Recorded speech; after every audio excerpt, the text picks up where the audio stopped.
ce sont ceux qui se préparent à une catastrophe imminente de grande ampleur et qui s'apprêtent à vivre dans le monde d'après.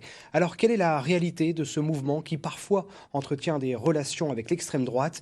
Élément de réponse avec un survivaliste rencontré par Laurent Parisot et Philippe Drault dans les Vosges.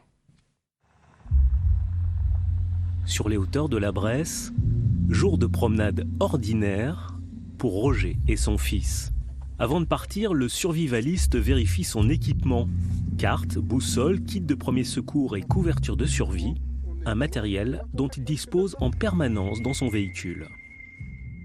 Votre voiture tombe en panne, le blizzard se lève, le grand vent, le brouillard, la neige de partout, votre voiture ne redémarre pas de réseau, parce qu'il y a des endroits où il n'y a pas de réseau. Vous faites quoi? Donc faut prendre les bonnes décisions au bon moment, faire ce qu'il faut, prévenir les secours, mettre en protection sa famille. Se préparer à tout type de risque pour ne pas être pris au dépourvu, c'est le principe de base du survivalisme. Entouré d'anciens membres du SAMU ou des forces spéciales, Roger organise régulièrement des stages pour inculquer les bases. L'eau qui stagne, c'est jamais bon, il faut vraiment de l'eau qui coule. Le mouvement survivaliste est né dans les années 1960 sur fond de guerre froide et de menaces nucléaires.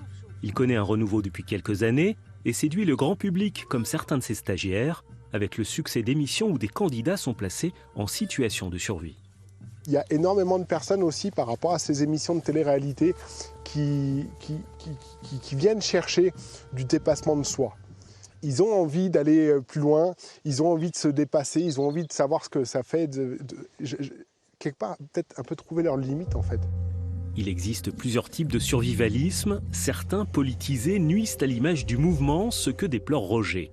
Très impliqué dans la sécurité civile, il voit dans cette pratique une occasion de partager des savoir-faire, notamment dans le domaine du secourisme. Une transmission qui a débuté avec son fils, à qui il fait découvrir la forêt vosgienne à la mode survivaliste.